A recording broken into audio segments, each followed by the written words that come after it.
Olá, tá começando o 59º episódio do Área de Trabalho da Gigahertz, patrocinado nessa semana pela Firmou Consultoria e pelo aplicativo Pillow. Quem tá falando aqui é o Marcos Mendes, e assim como toda semana, a Bia Kunz e Garota Sem Fio também tá por aqui. Tudo bem, Bia?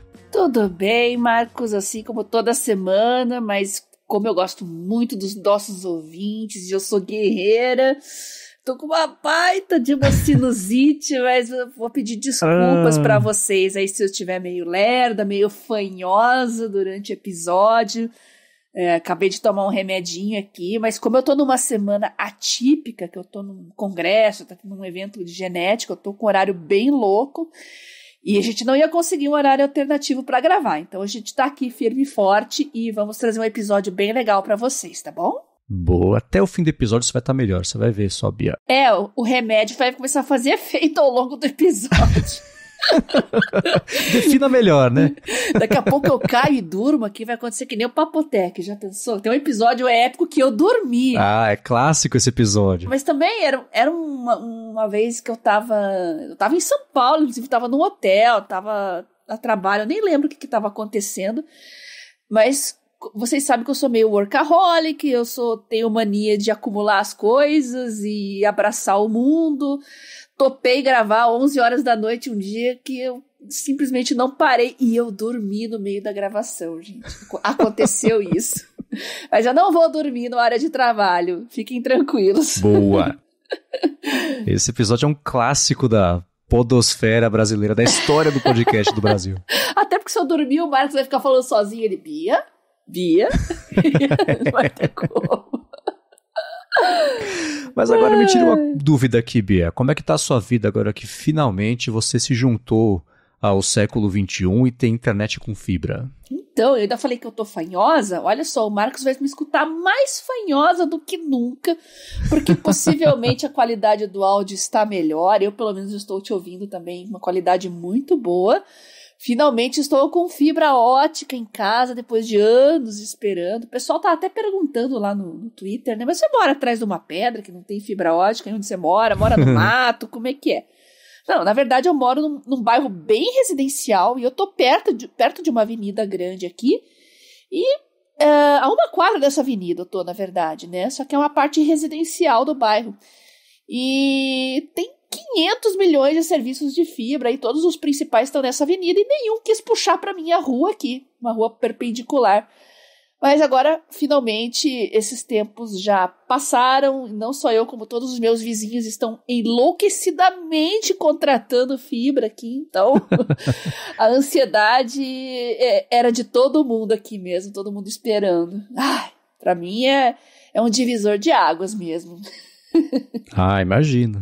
Uma coisa a menos pra você se preocupar durante o dia agora. Gente, o Marcos sabe como... Não, tava tendo muito roubo de cabo, e às vezes eu ficava dias e dias a fio sem internet e demoravam pra colocar. Gente, era uma novela. O Marcos conhece bem essa novela. Acho que agora os problemas acabaram, eu estou exatamente uma semana com uma fibra maravilhosa. Boa, que bom, e seguirá assim. Agora vamos começar com os follow-ups aqui em relação ao último episódio. A gente comentou na semana passada sobre o Dropbox, porque eu uso versus alternativas, etc. E o Fabiano Castello falou que ele tentou usar por uns 2 meses o OneDrive, que funciona bem, porém o aplicativo de OneDrive para o iOS ele falou que é horrível, simplesmente não atualiza direito.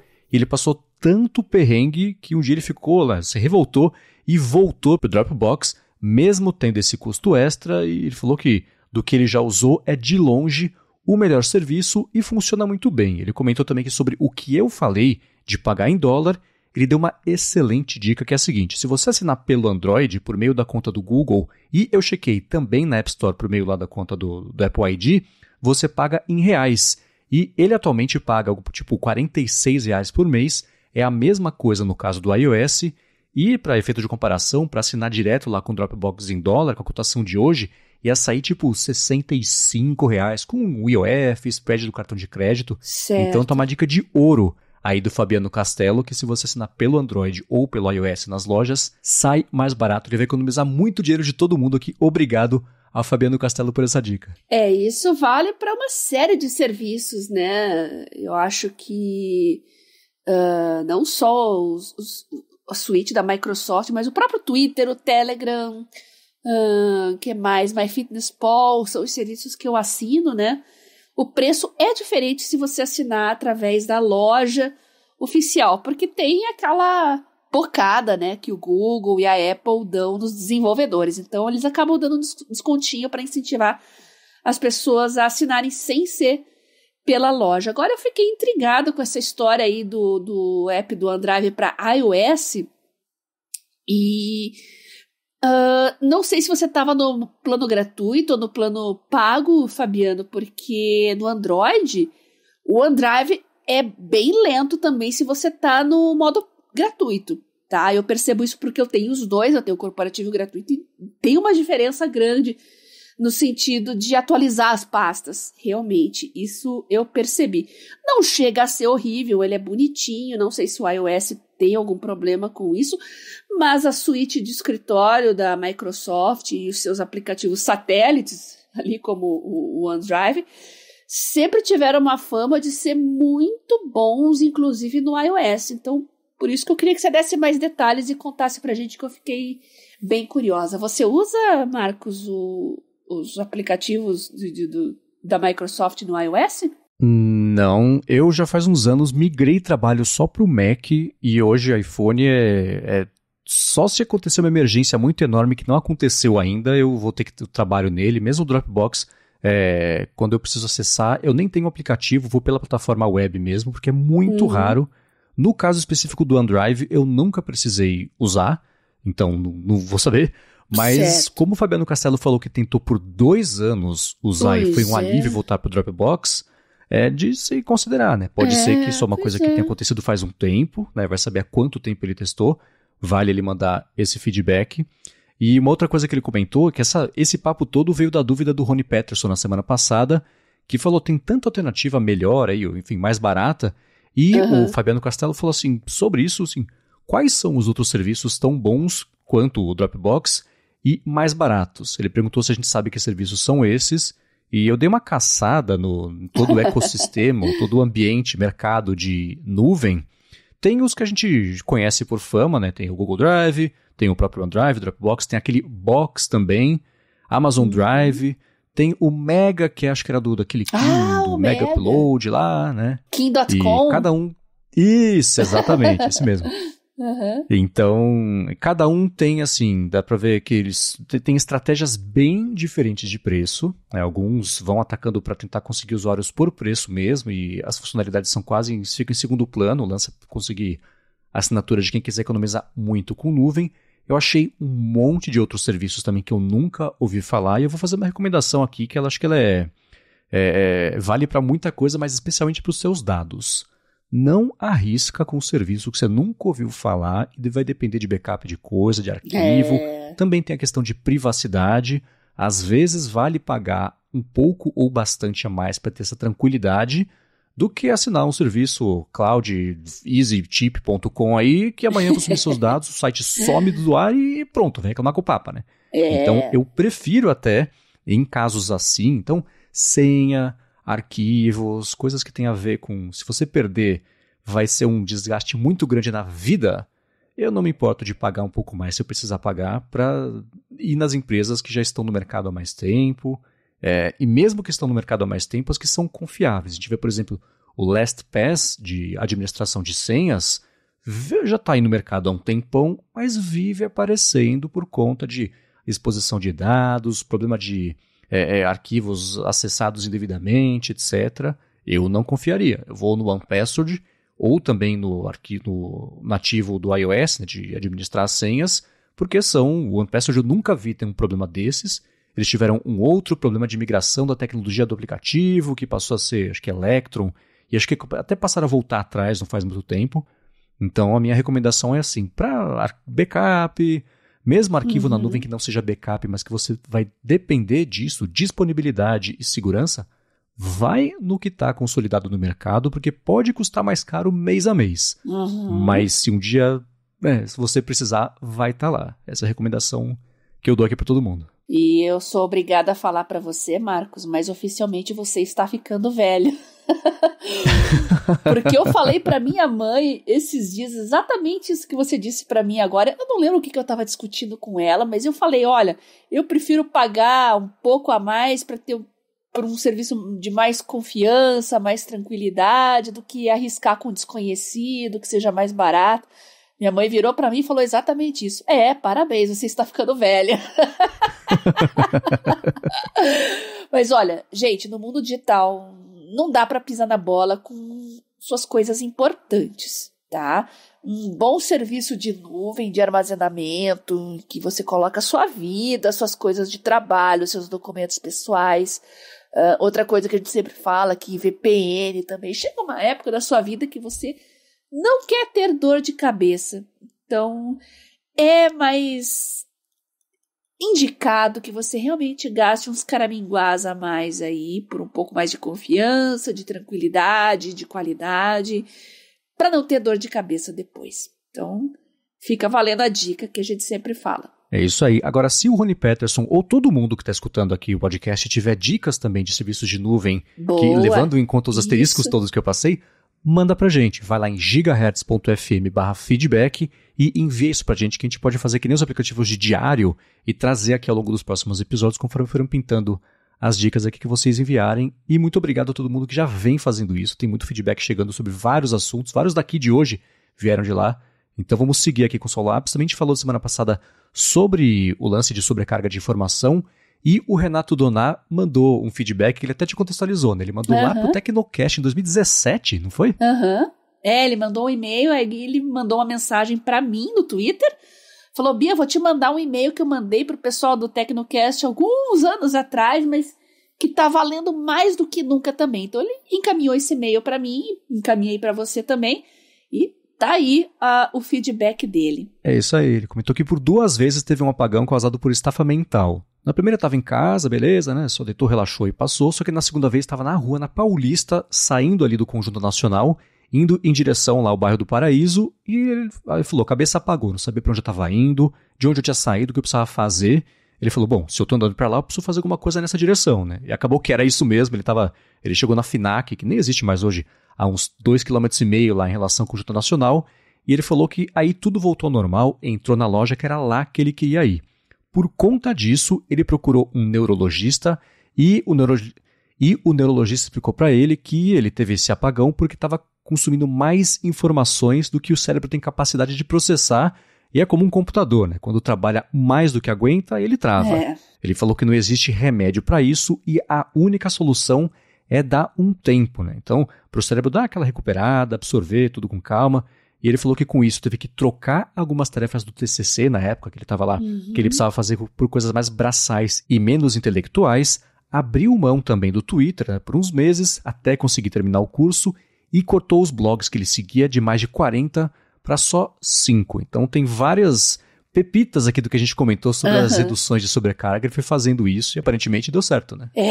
Pessoal que passa por TCC, época de entrega de dissertação, de tese, eu vejo muitas queixas de burnout, até porque muitos conciliam estudo com trabalho, muitos têm família também, com filhos pequenos muitas vezes, então não é fácil conciliar tudo isso.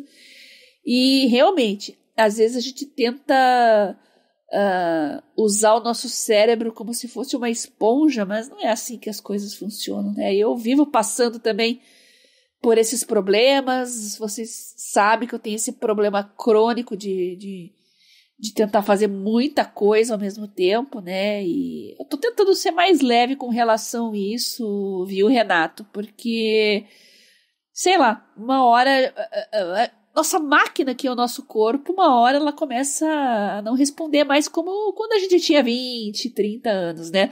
As porradas que a vida dá na gente aos 20, quando vem aos 40, 50, daí por diante, o soco é muito mais forte. Então tem que tomar cuidado, sim, nós não somos de ferro, e fica valendo o seu depoimento aí. Muito obrigada por mandar pra gente, tá bom? E mais do que isso, eu vou pedir pro Renato Doná mandar pra gente um segundo feedback de como é que tá hoje essa relação dele com isso tudo, porque se isso foi em 2017, quais foram os aprendizados que ficaram e quais foram aqueles que ele fala, putz, eu tô fazendo errado, mas só mais isso aqui, eu vou ver se cabe no no buffer mental aqui. Então acho que é legal fazer essa comparação, né? Quase 10 anos não, né? Mas uns bons anos de diferença entre uma coisa e outra. Conta pra gente se você tá melhor hoje, se você aprendeu a lição, ou se é uma mula teimosa que nem eu. Bom, então vamos seguir aqui também com os follow-ups para falar sobre Kindles e leituras, mas antes disso eu vou tirar um minuto do episódio para agradecer a Firmoo Consultoria, que está patrocinando mais esse episódio do Área de Trabalho.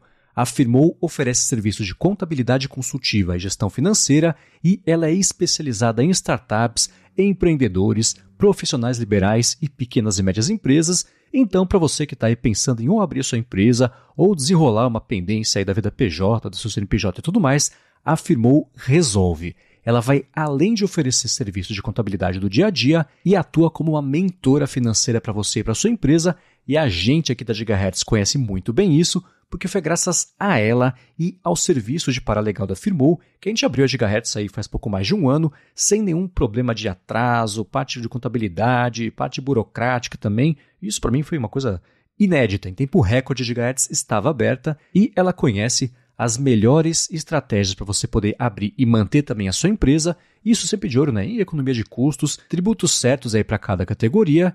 E ela sabe fazer a legalização também da empresa do jeito certinho para você ganhar tempo. Não tem nada melhor, né, que você deixar isso na mão de quem sabe o que está fazendo. E no fim das contas, isso também é produtividade, porque você delega isso para quem vai fazer direito e se concentra no dia a dia mesmo do trabalho, que é o que você tem que fazer para começo de conversa. Então, para conhecer melhor os serviços da Firmoo e se livrar do perrengue, que é essa parte burocrática e financeira também, da legalização ou manutenção também fiscal da sua empresa, faz o seguinte, procura por @Firmoo Consultoria ou no Facebook ou no Instagram.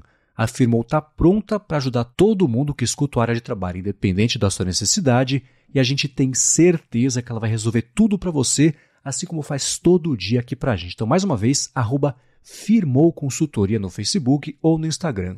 Muito obrigado a Firmoo pelo patrocínio de mais esse episódio do Área de Trabalho e por literalmente todo o apoio a Gigahertz. Todo mundo aqui gosta de empresas digitais porque vivem nesse mundo digital e muitos dos nossos ouvintes aqui também têm suas empresas totalmente no mundo digital. E com isso a gente agradece o pessoal da Firmoo por dar apoio a nós e a todo mundo que está com a sua empresa na web. Muito obrigada. Muito obrigado e vamos lá. A gente comentou sobre os Kindles e o acessório, adaptador para você espetar na entrada lá para conseguir ouvir com fone de ouvido. A gente recebeu do Douglas Bride Rosa, de um monte de gente também, o feedback de que não precisa de nada disso, que volta que a gente está dando. Os Kindles agora tem Bluetooth. Olha que maravilha. Olha, cada novo episódio do Área de Trabalho, vocês estão me convencendo a trocar de Kindle, viu? Cada vez é uma novidade diferente que eu tô por fora. Os meus são antiguinhos mesmo. Não é o tipo de dispositivo que eu fico pensando em trocar, porque só tá ali, só tem que mostrar os livros, girar as páginas e pra mim já tá bom. Mas com o passar do tempo a gente vai ficando um pouco por fora, assim, de todas essas novidades, não acompanha tanto em detalhes, assim, o que é incorporado a cada nova geração. Mas olha, quem sabe eu não troque aí ano que vem ou esse ano ainda, porque eu tô bem animada com esses novos Kindles. É engraçado que essas coisas passam batido, porque no agregado, quando sai Kindle novo, aí você vai a tela, a bateria, não sei o que lá, Bluetooth, passa batido. Você nem pensa que não tinha, né? Então, é uma tecnologia que, por um lado, é tão básica, né? Que a hora que ela chega numa coisa que existe faz tempo também, você fala, óbvio que tem Bluetooth, porque não teria. E não registra, né? Eu fico com o coração dividido, porque às vezes eu fico pensando em trocar de Kindle, mas aí eu tô no Twitter lá, tá toda hora aparecendo post patrocinado do Remarkable, aí meu coração dá aquele pulo, assim, ai, que coisa mais linda. Eu fico dividida, caramba, e é toda hora aparecendo pra mim, mas é por isso porque eu pesquiso muito esse assunto, né? Então, toda hora aparece um ad do Remarkable lá. Falei, caramba, que perseguição. Mas tem algum jeito de comprar no Brasil que você saiba? Não sei, aparece muito pra mim quando eu tô no VPN nos Estados Unidos, né? Então, aparecem muitos ads de dispositivos, muitos que eu nem conhecia, assim. São coisas bem legais, né? Tanto como leitor de livros, como dispositivos dedicados, né? Tem uns, eu até vou mandar para você, quem sabe não rola uma pauta aí no futuro. Aqueles que parecem uma máquina de escrever, que é dedicado só para escrever, Ou então Sim. só para programação. 100% focado. Eu tenho uma paixão, assim, por dispositivos dedicados, assim, a uma tarefa só. Adoro multitarefa, mas sempre me intriga, assim, que tipo de pessoa vai comprar esse dispositivo? E eu acho tão legal. Eu vou dar uma pesquisada aí, quem sabe para o futuro não role uma pauta a respeito desse assunto. E eu já convido vocês, ouvintes, claro, se vocês conhecem dispositivos dedicados a uma tarefa só, mandem para mim lá no Telegram, @BiaCunze, pode mandar print, foto, onde que você viu, ou mesmo se você tem ou tem interesse em comprar algum que tenha chamado sua atenção, ou lá no meu Twitter, @GarotaSemFio, ou então mandem pro Marcos também. Muito bem, lá em MVC Mendes no Instagram, no Threads e também lá no Mastodon. Agora, Bia, eu vou te desanimar, porque eu procurei pelo Remarkable 2 à venda no Brasil e eu achei no Mercado Livre, custa R$10.500. Caramba, hein? Aí não dá, então, né, gente? Até dá. Até tem. dá, mas não se dá. Né? Dá, mas não dá. Nem smartphone eu pago isso, vou pagar no Remarkable. Ai, gente, complicado, né? Mas quem sabe? Para efeitos de comparação, são $280. Pois é, então, sem comentários. Mas que é legal, né? É legal. Muito bem, vamos seguir aqui. E um último follow-up que pintou foi sobre leitura de livros e esbarra um pouquinho também sobre as redes sociais de nicho que a gente tem comentado por aqui, pedindo para vocês mandarem para a gente também as que vocês conhecem, participam. E o Matheus Rodrigues compartilhou a rede Seeds, que me parece inclusive ser brasileira. Ela é um aplicativo que você armazena as citações de livros que você lê, e livro físico. Você leu, você fez ali um grifo, ou não fez o grifo, enfim, né? Você tira a foto do livro, ele tem um OCR lá, você cadastra no aplicativo com tags para você poder, claro, recuperar isso depois. E se você quiser, isso também é uma rede social. Você compartilha as citações, as passagens de livros e as pessoas vão curtindo, enfim, né, aprendendo mais, pega a recomendação de leitura e etc. Então vai, é claro, deixar na descrição do episódio o link para os Seeds para quem quiser conhecer. Interessante, boa, né? Boa. Fiquei muito curiosa. Não testei ainda, porque eu tô nessa correria, mas ele já tá na minha listinha aqui, Matheus. Adorei a dica, vou testar e vou passar mais pra frente o que eu achei, tá bom? Muito bem. E é curioso, e não é por acaso, na verdade, né? Que este é o último follow-up do episódio, porque ele esbarra também no tema principal aqui do episódio de hoje, que foi uma coisa que eu não sabia que existia até 2 semanas, quando a gente gravou o Área de Trabalho 57, que você falou, a gente podia fazer um episódio sobre Commonplace Book. Eu pensei, o que diabos é um Commonplace Book? Aí eu fui atrás, mas você quer apresentar, introduzir, enfim, como é que você ficou sabendo que isso existia? Eu via muito esse termo, essa palavra, eu não sabia exatamente o que era, e foi por pura curiosidade mesmo, teimosia, porque aparecia tanto pra mim que na época que eu tava voltando a estudar e meio enferrujada depois de tanto tempo, né? Então você começa a pegar dicas e ver as coisas mais modernas aí de técnicas de estudos, dispositivos, e aparecia muito essa palavra para mim, e eu fui atrás. Basicamente, é um lugar onde você anota as coisas que você aprende, que você quer incorporar na sua vida. Não sei se eu tô explicando direito, mas eu acho que a gente vai se aprofundar no assunto, vocês vão entender melhor. Sabe quando você gosta muito de um assunto, que você quer juntar coisas a respeito daquele assunto num lugar só para você se aprofundar, pesquisar mais, conhecer mais? Então, isso é a função do Commonplace Book. Eu nunca tive um caderno físico nesse estilo. Eu tive um Moleskine da Evernote mais de 10 anos atrás, que era uma espécie de Commonplace Book, porque dava para escanear, colocar as coisas no Evernote. Ele não tinha uma função específica, mas foi um pouco depois do diagnóstico da minha doença, então eu comecei anotando os índices dos meus exames médicos para ficar com acesso fácil por outras pessoas. Esse era o objetivo de ter um caderno de papel.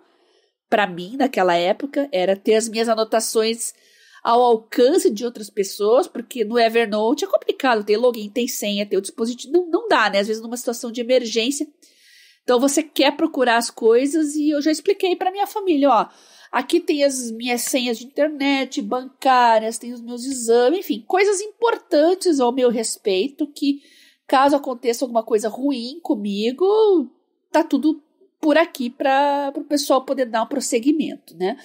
Então, essa foi a minha primeira implementação do que eu chamaria de Commonplace Book. Mas eu comecei a estudar genética, comecei a estudar bioinformática, então quando eu ia aprendendo coisas novas, eu comecei a ter cadernos dedicados a isso, para toda vez que eu dava de cara com um artigo científico, isso eu tô falando fora de ambiente acadêmico, tá, gente? Fora de faculdade, essas coisas assim. Eu mesma comecei a estudar por conta antes de eu decidir fazer uma nova graduação nesse sentido. Então, sempre que eu achava um artigo, um vídeo no YouTube, um podcast, e eu sentava, eu ia reouvir aquele podcast, dessa vez tomando notas, quando eu achava muito interessante o assunto. E aí surgiu o Commonplace Book, que eu não uso mais tanto no papel físico, digamos assim, eu uso muito no digital por motivos óbvios. Eu tenho um tablet, tenho uma caneta, é muito mais fácil você organizar, categorizar, colocar na nuvem, enfim. Mas eu ainda uso bastante o suporte de caneta e papel para revisões, porque eu gosto muito de revisar assuntos e coisas que eu vou ter que falar, ensinar para outras pessoas. Eu escrevo, reescrevo e reescrevo, faço esquemas, faço mapas mentais. Acaba sendo uma espécie de Commonplace Book complementar, dá para dizer assim? Talvez. Mas o Evernote ainda é o meu Commonplace Book principal. Enquanto eu fui aprendendo sobre ele, eu encontrei a mesma dificuldade que você encontrou agora de tentar definir o que ele é, porque ele esbarra em um monte de ideias que a gente já explorou aqui sobre fazer anotações. Isso. E a forma de você incorporar essas anotações no seu dia a dia, um jeito de recuperar isso, versus já falamos sobre diários, né, os aplicativos de diários, e como o Commonplace Book não é nem uma coisa nem outra. Uma coisa que eu vi uma pessoa comentar que eu falei, tá, isso ajuda a definir assim. O diário, você anota os seus pensamentos. O Commonplace Book, você anota os pensamentos das outras pessoas, que vão servir de inspiração ou de aprendizado para você. Então, pelo que eu fui entendendo dele, e é uma daquelas coisas assim, né? Cada pessoa, claro, vai ter o seu jeito de confeccionar, vou usar assim o termo, né? Porque tem desenho também, tem colagem, enfim, de usar, de montando o seu Commonplace Book. E também vai ter o uso que vai dar para isso. Eu achei pessoas dizendo, olha, para você fazer o Commonplace Book, você escolhe um assunto e começa a centralizar absolutamente tudo que você encontrar pela frente, que for relevante para você, que for inspirador para você, a respeito desse assunto.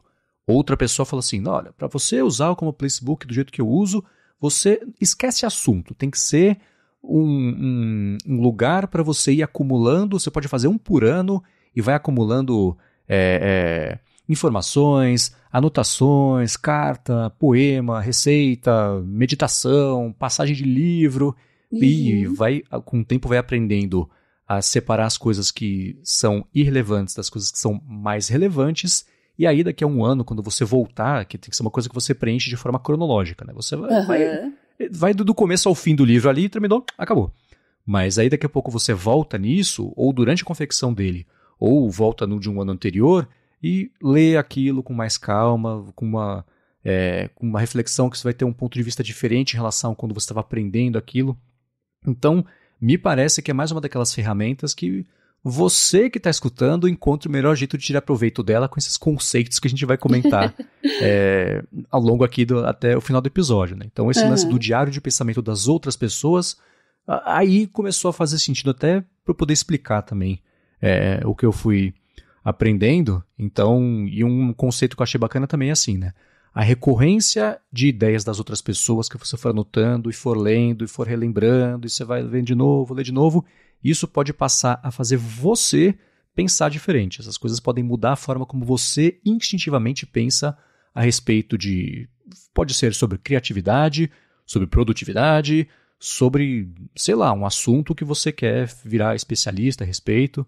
Então, esse contato frequente com pessoas que são referência ou no assunto ou referências suas para você melhorar a respeito desse assunto, eu também achei um jeito interessante. Aí começou a fazer sentido tentar tatear qual seria a utilidade disso aí para mim.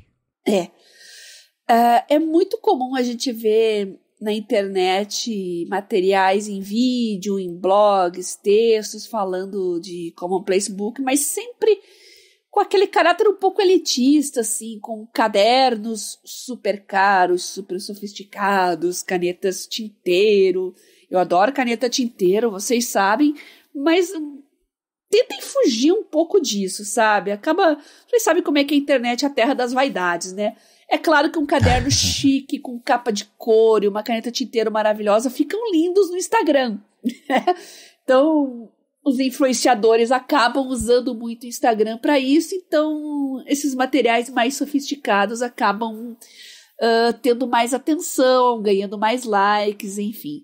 Mas você pode usar aquele caderninho ali, a sua caneta de R$1, sem problema nenhum. O importante é centralizar as informações de uma forma simples, que você possa resgatar ao momento que você quiser, consultar suas informações de uma maneira bem fácil e rápida, né? Durabilidade é importante, mas na prática você pode fazer em qualquer lugar, porque você também pode fotografar, escanear e fazer backup do seu caderno, né? Coisa que tempos atrás era impossível. A gente chegava na escola com aquela desculpa para o professor que o cachorro comeu o caderno. Né? Hoje não tem mais como dar essa desculpa, porque os trabalhos são impressos, são enviados por e-mail, aí o cachorro vai ter que comer o seu computador. Né? Mas essa possibilidade de você fazer backup dos cadernos é uma coisa muito boa e vale muito a pena, porque aí você tem as coisas que são importantes para você armazenadas de uma forma ubíqua, você pode acessar de qualquer lugar, e permanentes também, né? Uhum. Agora, se é no digital ou se é no papel, eu realmente eu acho que não faz diferença, cada um tem que se sentir confortável, e o mais importante é gostar do hábito e mantê-lo. Então, escolha a forma que é mais confortável, que te dá mais prazer. Então eu uso o digital, uso o papel também. Como eu falei, eu gosto de escrever com papel bom, uma caneta boa. Acaba sendo uma maneira de eu relaxar, já que eu sou muito agitada, e uma caneta tinteiro te obriga a escrever na posição correta, com mais calma, na velocidade certa. Então eu sinto que meu cérebro dá uma desacelerada, porque eu preciso muito disso muitas vezes. Então eu vou até mostrar umas fotinhos para vocês do que eu tô usando de caderno e caneta, além do digital, aí para vocês darem uma conferida, e vocês vão compreender que eu realmente gosto no momento de estudar, eu gosto de ser calma, não gosto mesmo de ficar agitada e não gosto de ser multitarefa. Boa. Você tocou em vários pontos que eu quero abordar até o final do episódio, para quem sabe elucidar um pouco mais como começar a usar o Commonplace Book pra galera, mas antes eu vou tirar um minuto do episódio para agradecer ao aplicativo Pillow, que está mais uma vez patrocinando o Área de Trabalho. O Pillow é um aplicativo que é basicamente o seu assistente inteligente para você poder entender e melhorar a sua noite de sono, e ele oferece uma análise bem detalhada com insights bem valiosos também e recomendações também para você poder melhorar a sua rotina de sono. Então, se você tem um Apple Watch, é só você usar o relógio quando você for dormir e pronto, o Pillow rastreia automaticamente toda a sua noite de sono para fazer a análise. Se não, se você não tiver Apple Watch, você pode colocar ou o seu iPhone ou o seu iPad ali na cama do lado do travesseiro e pronto, ele também faz essa análise. Ele tem uma função que é bem bacana, né, que é de alarme inteligente, então você escolhe, sei lá, preciso acordar às 8 da manhã.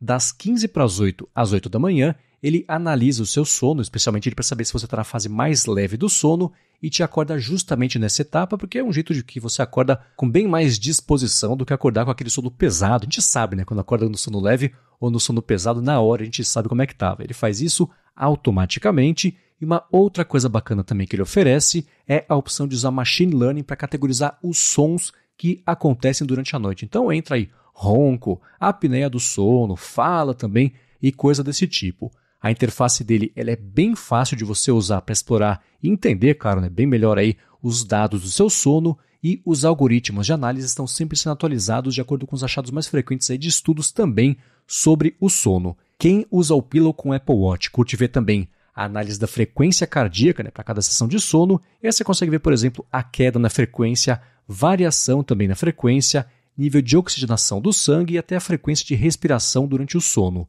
Eles têm uma preocupação gigante com privacidade, então tudo o que acontece fica só no aparelho, e se você quiser, você faz o opt-in para isso ser armazenado de jeito seguro no iCloud, e a análise do som também acontece só no aparelho e nunca sai do seu iPhone ou do seu iPad, nunca vai para a internet. Por fim, no Apple Watch, eles têm complicações também, né? Para você poder cadastrar lá que você quer ver no Apple Watch só como é que foi um dado específico. Você acordou, você bate o olho, pá, já tá lá tudo bonitinho para você. E para você conhecer mais sobre o Pillow, ver como é que o aplicativo funciona, etc., é bem fácil. Vai em pillow.app, tem link na descrição do episódio. Ele é grátis na App Store com uma assinatura, né? Para você poder liberar todas as funções do aplicativo. E é traduzido totalmente para o português, coisa bem bacana que devia ter para mais aplicativos, mas esse é traduzido totalmente aí para o português. Uma última vez, então, acessa lá pillow.app. Muito obrigado ao Pillow pelo patrocínio de mais esse episódio do Área de Trabalho e pelo apoio a toda Gigahertz. Muito obrigado ao pessoal do Pillow por patrocinar o Área de Trabalho.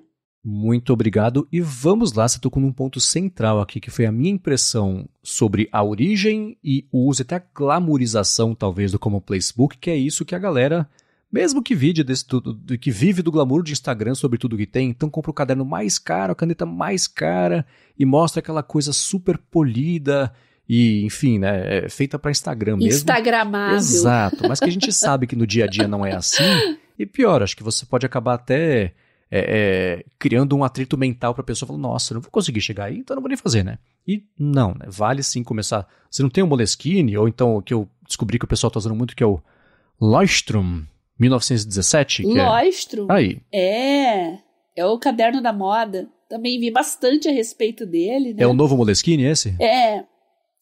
Ele tem uma vantagem em relação aos outros. Ele é muito usado para bullet journal também.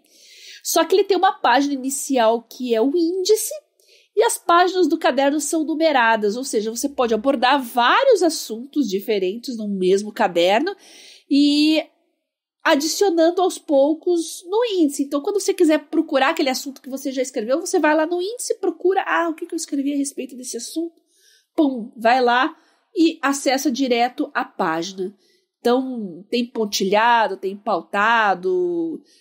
Pontilhado e quadriculado é interessante para quem faz muito gráfico, esquema, desenho, é bem interessante, né? Mas realmente ele tem esse diferencial e tem esse nome 1917 porque ele realmente é centenário, não é de agora, não, assim como o Moleskine. Ah, legal. Inclusive quem tiver também alternativas a esses cadernos que são mais referência, mas que são muito caros, né? Gastar R$300 no caderno, né? Não é para todo mundo, claro, né? Então, para quem tiver alternativas que tem uma qualidade bacana, né? Que isso é uma coisa que eu vi todo mundo que usa bastante esse método para anotar as coisas com Common Place Book falou, esse caderno vai andar com você o tempo inteiro, então compra alguma coisa que tenha um mínimo de durabilidade, que senão ele não vai durar um ano, né? Não vai durar o tempo de você preenchê-lo de capa a capa. Então, quem tiver esse tipo de recomendação, manda pra gente que a gente traz aqui. Eu tô bem interessado nessa parte da história. Você falou da glamorização, eu vi mesmo. Todo mundo eu faço aqui o meu Common Place Book porque o Henry David Thoreau fazia, o John Locke fazia. Isso aqui, boa. Leonardo da Vinci tinha isso, Beethoven também, isso vem desde a era do renascentismo. Eu falo, poxa, tanta coisa mudou desde a era do renascimento, enfim. Será que não dava para atualizar um pouquinho como é que é o processo de fazer e administrar uma coisa dessa? Porque eu gosto da ideia romântica de você ter, no final da sua vida, 80 cadernos preenchidos de capa a capa com frases inspiradoras. Mas como é que você acha uma frase no meio disso tudo, né? É legal a ideia de você ter construído esse corpo de conhecimento, mas se a premissa mais básica dele é para você guardar e recuperar os pensamentos que te inspiraram, você tem que achar isso de algum jeito, né? Então, isso eu acho que você, Bia, vai mais do que ninguém poder ajudar a gente a descobrir um jeito de fazer isso, porque você já vem a toda a sua vida digital catalogando e fazendo uso disso. A gente sabe que é no Evernote, que muita gente está saindo ou não tem certeza se entraria nele agora por conta das mudanças, etc. Mas de dia a dia, você que já faz cadernos com anotações escritas à mão, né, por extenso ali, na unha, e digitaliza isso depois, como é que é um processo para quem quiser aplicar isso específico para começar um como Facebook? Usa um aplicativo de scanner, é muito importante, e hoje mesmo aplicativos de nuvem, o Evernote, o Dropbox, eles já têm embutido no aplicativo a função de escaneamento com OCR. Isso significa que ele vai reconhecer a sua escrita, seja ela cursiva, de forma. Hoje os aplicativos estão bem sofisticados a esse ponto, e você vai poder buscar informações depois a partir de palavras-chave. Então, se você não tem um Lostrum 1917 ali com índice, mesmo tendo índice, é complicado achar qual foi a parte que eu escrevi a respeito daquele detalhe, uma informação muito precisa, né? Ou então um nome que você nem se recorda direito. Como é que você vai buscar num caderno por escrita onde está essa informação? Então, nessas horas, o sistema de reconhecimento óptico de caracteres pode ser uma mão na roda, e olha, eu já perdi as contas de quantas vezes eu resgatei informações antigas que eu tinha escrito graças a essa funcionalidade. Então, tem muitos aplicativos de scanner, não dá para eu ficar falando aqui porque realmente tem muitos, mas os aplicativos de nuvem e de armazenamento que tem função de scanner embutidas são Evernote, Dropbox, acho que o Google tem também, né? Não tenho certeza agora. Aplicativo de scanner dedicado tem o CamScanner, que eu uso a versão paga, que é excelente. Ele tem uma nuvem própria para você armazenar o que você escaneia, mas ele pode compartilhar para Word, para PDF, exportar nos mais diversos formatos, né? Muito legal. E aí sim você pode guardar numa nuvem que tem a OCR. E eu não sei, para iOS tem algum aplicativo legal desses de scanner, Marcos? Porque todos que eu falei, pelo menos tem para Android, né? Não sei se todos eles têm para iOS também. No iOS, desde o iOS 15, eu acho, ele passou a ter o reconhecimento óptico de caracteres nativo. Então você tirou uma foto, inclusive isso funciona hoje para português, salvo um terrível engano, mas acho que para português já funciona, de textos escritos à mão, cursiva mesmo. Então, se escreveu alguma coisa, tirou a foto, você vai lá com o dedo, seleciona o texto que você quer, ele puxa isso, funciona para data, para já criar, por exemplo, coisa para o calendário, telefone, endereço. Então, tem essa facilidade de você conseguir extrair pelo menos esses textos manualmente. Ou então, mais importante, você poder... eu vi uma frase que era, sei lá, do John Locke, falei sobre ele agora. Você procura lá por uma palavra da frase ou por John Locke, se estiver escrito que é do John Locke, vai aparecer no resultado. Não tem nada sobre tagueamento dessas coisas, mas só de ser um jeito nativo de você selecionar o texto, copiar esse texto e colar em outro lugar, já pode ser uma mão na roda. Eu não sei de nenhum jeito para você operacionalizar isso em larga escala. Tirar a foto do seu como Facebook inteiro, teria que copiar, eu acho, texto por texto ali para depois jogar em outro lugar. Se alguém conhecer um aplicativo ou uma forma nativa no iOS de fazer isso, manda pra gente que eu trago aqui no próximo episódio, mas já é alguma coisa, porque de resto, esses apps que têm de reconhecimento de caracteres geralmente estão disponíveis nas outras plataformas. Boa. Agora, uma coisa que eu também sei que você, Bia, é uma defensora ferrenha, é sobre escrever à mão. Eu vi o que todo mundo que me pareceu ser heavy user do estilo de vida de Common Place Book falava assim, você ter o caderninho para escrever à mão, primeiro, você vai ter mais intencionalidade do que se você digitar, porque digitar é fácil. Escrever à mão te requer um engajamento maior ali para você decidir o que vai entrar ali ou não. Por outro lado, te faz sentir uma familiaridade maior com o que você está escrevendo, né? Uma coisa meio... uma ligação física mesmo ali, né? Tudo bem que digitar também, mas vocês entenderam o que eu quero dizer. E isso ajuda a criar o hábito de anotar cada vez mais. Cada vez que você tira o livrinho do bolso, ou da mala, ou da bolsa, e anota alguma coisa, fica mais fácil de fazer isso na próxima vez, e na próxima vez, e na próxima vez. Então, quero suas impressões sobre a dica que eu vi do pessoal, que foi a seguinte. Faz ele bonitinho, escreve à mão, nem que seja rascunho, para depois você, com isso já colocado ali no papel, ter refletido sobre isso, e se você quiser, você jogar isso num Evernote, num Ulysses, enfim, no seu aplicativo favorito aí de administração de texto mesmo. O que você acha dessa estratégia? Isso é um ponto muito importante. Quer digitar suas notas? Beleza, mas passe pelo processo de um rascunho escrito à mão. Muita gente que começa a frequentar aulas e cursos e leva um laptop para tomar notas com teclado, muitos já perceberam que parece que não é a mesma coisa, parece que eu não aprendi da mesma forma como quando eu fazia as anotações com minha letra mesmo, minha mão, escrita cursiva. E isso é biológico, gente. Isso já está documentado, já está provado. Quando você escreve à mão, com escrita cursiva, você ativa muito mais conexões sinápticas ao mesmo tempo do que digitando. E, além disso, com a digitação é muito mais fácil você se dispersar. Você presta mais atenção no teclado, nas letras, no alinhamento, no parágrafo, nas coisas digitalmente técnicas do que na informação em si. Então você não tem que usar uma coisa muito elaborada, né? Um papel e uma caneta já é suficiente. E a vantagem dos dispositivos com caneta hoje é porque você simula ali uma página em branco na sua frente e você tem ali a mão livre para fazer o que você quiser. E realmente isso faz diferença. Inclusive, mapas mentais são muito bons para isso também. Enfim, escrever é melhor que digitar. Boa. Me pareceu que é isso. Você digitar, você não tem o esforço de tornar legível o que você está fazendo ali à mão. Então, escrever à mão tem o esforço de você, para si mesmo, depois facilitar a vida. Então, exige uma atenção maior ali do que só, entre aspas, digitar, né? E o que eu vi todo mundo comentando é que ele é agnóstico sobre formatos. Você pode ter uma página só com desenho, com rabiscos, pode colar alguma coisa, você escreve, faz uma tabela, faz um gráfico, faz um mapa mental, se você quiser. Então, até essa multidisciplinaridade das formas como você coloca essas ideias ali, elas até te ajudam também a ir interiorizando, absorvendo, enfim, né, facilita até essa reflexão posterior também, porque você fica pulando de um pé para o outro, né, do pé analítico para o pé criativo. Então, isso ajuda também. E o que todo mundo falou também é assim, o primeiro, especialmente as primeiras páginas, é uma porcaria. Fica ruim, você não sabe o que fazer.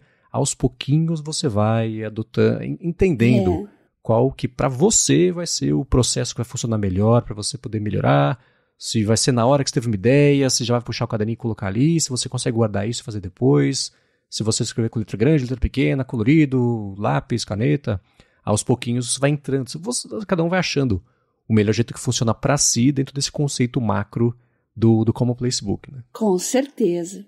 Muita gente se pergunta, Marcos, se aquelas canetas marca-textos coloridas realmente são eficientes para você estudar, memorizar. E o que se tem agora de consenso científico, a partir de evidências científicas, é que você lê um livro e ficar pintando não é eficiente para estudar. Sinto muito se você tem canetas lindas, maravilhosas, coloridas. Isso não funciona para aprendizado, exceto em uma situação. Se você apenas sublinha ali palavras-chave, e se você pega essas palavras-chave e começa a escrever no papel, desenvolver melhor aqueles trechos que você destacou. Então, não vale pintar um parágrafo inteiro, né? No máximo uma frase, mas tenta focar em palavras-chave. E se você voltar ali para os seus livros, para os seus artigos, e começar a focar só no que você pintou e passar para o papel, para um outro caderno, e desenvolver aquilo que você destacou, aí sim você vai reter muito mais a informação. Inclusive, eu tenho um color code que eu uso desde os anos 90, para vocês terem uma ideia. É uma coisa que funcionou tão bem para mim, que eu uso até hoje. Eu uso basicamente 4 cores de marca-texto. Eu uso o amarelo, aquele normalzão, que eu destaco coisas que é importante. O rosa, que eu uso só para títulos e subtítulos, quando eu quero fazer hierarquização de informações, eu já explico melhor o que é isso. O verde eu uso para algum termo, alguma coisa que eu não conheço, que eu quero pesquisar melhor, ou então que eu tenho dúvidas, que eu precise, enfim, que me obrigue a buscar mais referências externas depois. E o laranja, que eu praticamente não uso mais, que eu usava nos tempos de vestibular e faculdade, muito tempo atrás, que era para decoreba, né? Qual que é a constante de Avogadro mesmo? 6,02 vezes 10 na 23. Funcionou, hein? Eu decorei até hoje.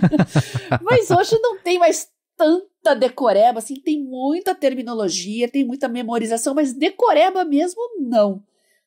Então, usava para fórmulas, esse tipo de constantes. Hoje praticamente não uso mais. Mas tá aí, são 20 anos depois e eu continuo, funcionou tão bem para mim que eu, por instinto, eu já vou lá, amarelo que é importante, rosa, hierarquização, e verde, coisa que eu não compreendi muito bem, é o que eu quero pesquisar mais. Hierarquização, por exemplo, em biológicas tem muito isso, né, gente? Sei lá, você vai fazer você estudou um artigo, sei lá, um capítulo de um livro, que tem muitos tópicos e subtópicos, explicações e exemplos. Então, eu uso o rosinha justamente para, na hora de passar para o caderno, eu colocar tópico, subtópico, colocar indentação ali, setas e bullets, para organizar as informações, né, organizar o meu pensamento. Então, eu uso para títulos, subtítulos e listas, né? Agora, as coisas que realmente são importantes estão lá no amarelinho. É impressionante como o teu cérebro fica condicionado a passar todas as folhas, folhear direto o livro e você sempre focando na cor. Quero olhar o rosa, quero olhar o amarelo. Quero olhar o rosa, quero olhar o amarelo. Ou então, quando é só o verde, eu fico lá folhando verde, verde, verde. Isso que eu quero pesquisar, isso que eu quero pesquisar, isso que eu fiquei de pesquisar também.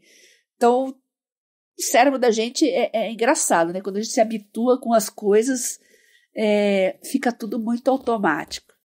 Você me lembrou de um estudo que eu vi há muito tempo, que era sobre isso. Pegaram lá o grupo, contem quantas imagens tem nesse jornal. E aí no jornal, no meio lá dele, tinha um texto. Parabéns, você percebeu esse texto aqui, então levanta a mão que você vai ganhar $100. Ninguém percebeu o texto. O pessoal só ia, claro, né, que você ia pensando em contar as fotos, né? A região do cérebro é completamente diferente. É a mesma coisa aí, né? Vai se condicionando a só pegar o título na cor certinha ali e é um jeito de facilitar para si mesmo a tarefa de navegar por essas coisas, né? Essa é uma das maiores lições que eu aprendi como estudante todas essas décadas, né? A gente é muito condicionado a ficar prestando atenção em detalhes, principalmente assuntos mais densos, complicados. A gente tem uma prova, tem um seminário, você fica desesperado porque fica olhando as letrinhas e é tanto detalhe, tanto nome, nossa, em genética, imunologia, que eu tô estudando. É muito nome, é muita coisa, é muita molécula, é muito gene, é muita célula. Então, e a gente fica assim meio bitolado e perdido. Mas com o passar do tempo eu aprendi que o mais importante é o geral, é o big picture. Então você começa destrinchando títulos, subtítulos, você tem um capítulo de um livro ali, beleza, do que se trata esse capítulo? Antes de eu começar com o meu marca-texto na mão e começar a ler, olha os títulos e os subtítulos para você entender do que se trata. Aí você já vai ter uma noção geral e só depois disso você passa para a leitura do texto em si e você não vai mais pintar tanto como você pintaria com o marca-texto se você começasse de cara lendo e marcando, porque a tua tendência é começar a pintar tudo, né? Então não, primeiro você dá aquela olhada, aquele geral, não é uma leitura muito atenta, é uma leitura bem superficial mesmo, você já tem uma ideia do que é e você já tá meio direcionado, já sei que isso aqui é mais importante, isso não é tão importante. E alguns livros-texto, no final, eles são ótimos porque eles vão te guiando, eles fazem umas perguntinhas no final, né? Resumo desse capítulo, o que deu para aprender nesse capítulo. Se o seu livro tiver isso, melhor ainda, comece por lá. Aí você já, isso. Então aqui ele já está me dizendo o que é importante. Então quando eu voltar para o texto e começar a fazer a leitura, eu já tenho ali meio que na cabeça o que ele quer que eu saiba. Então vai ficar muito mais fácil, você vai pintar menos coisas e você vai ter menos trabalho depois na hora que você pegar as palavras-chave que você marcou e começar a desenvolver no papel. Muito bem, se você quiser encontrar os links do que a gente comentou ao longo do episódio, vai em gigahertz.fm/adtrabalho/59 ou dá mais piada nas notas aqui do episódio. Quero, é claro, agradecer a Firmou Consultoria e aplicativo Pillow pelo patrocínio do episódio, a vocês que deixam reviews, que recomendam o podcast para a galera poder descobrir, saber que ele existe e começar a acompanhar por aqui toda quarta-feira, e é claro, a você, Bia, por seguir permitindo aqui que o podcast continue existindo. E eu que agradeço você, Marcos, por me convidar para participar desse projeto maravilhoso que é o Área de Trabalho, nossos patrocinadores que viabilizam ele, e claro que os nossos ouvintes também são muito importantes, mandando dicas, sugestões, comentários. E esse episódio número 59 sobre o Commonplace Book não acabou por aqui, que eu tenho muita coisa ainda para falar. E o que eu quero trazer para vocês é uma coisa muito legal, que acho que ninguém aqui muito parou para pensar.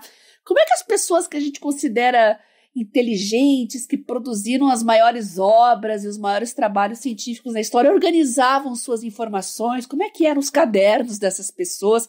Vocês têm essa curiosidade? Eu não sei se você já ouviu falar, Marcos, por exemplo, a Marie Curie, né? Todo mundo conhece, né? Uma cientista maravilhosa, cometeu a façanha de ganhar 2 prêmios Nobel em áreas diferentes.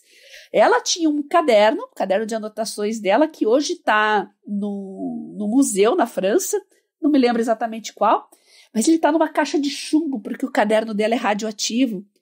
Porque quando ela começou a trabalhar com radioatividade, ela começou a carregar materiais radioativos para lá e para cá, inclusive no bolso, né, nos bolsos da roupa dela. E, claro, ela tomava anotações também ali do que ela estava pesquisando, estudando no laboratório, e terminou. Claro, ela acabou pagando com a própria saúde, né? Ela teve sequelas terríveis, acabou falecendo em consequência disso, mas o caderno dela vai ter que ficar numa caixa de chumbo por pelo menos 1000 anos, porque é um caderno radioativo. Mas eu estava olhando outros cadernos de outras pessoas e vou trazer mais curiosidades para vocês no próximo episódio, tá bom? Foi legal, gostei. Fica na Biblioteca de Paris os cadernos dela. Boa. Imaginei que tivesse em Paris mesmo. Né? Você podia. Mas se você tiver algum caderno, alguma foto legal, seu ou de alguma pessoa notável, mande pra gente aqui, meu Telegram, @BiaCunze, e o meu Twitter, @GarotaSemFio. Muito bem, eu lá no Mastodon, Instagram e Threads também sou @MVCMendes, apresento aqui na Gigahertz sua fonte toda segunda-feira e área de transferência toda sexta-feira, apresento toda sexta-feira também o Hipsters Fora de Controle pra Alura e escrevo todo sábado pro Mac Magazine. Muito obrigado mais uma vez pela audiência de vocês. A gente volta na quarta que vem. Beijoca sem fio a todos e até semana que vem.